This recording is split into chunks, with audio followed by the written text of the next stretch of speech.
Welcome back. As we create objects in Python, we allocate memory.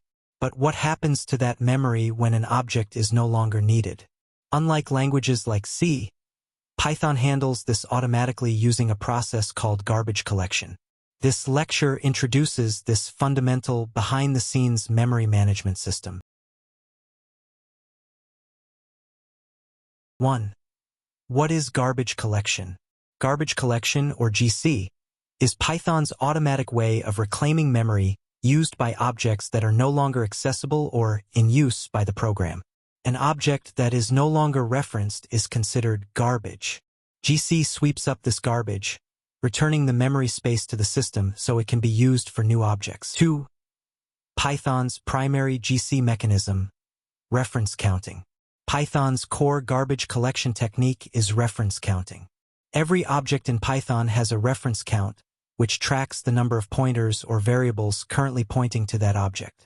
When an object is created, its count is 1. When a variable is assigned to it, the count increases. When a variable goes out of scope or is set to none, the count decreases. 3. How reference counting triggers deletion.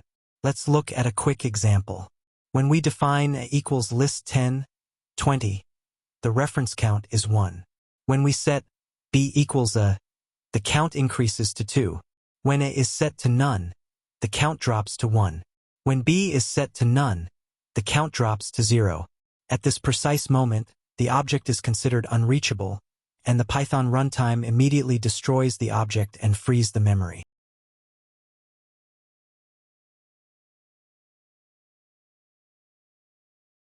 To summarize, reference counting makes memory management very efficient in most scenarios.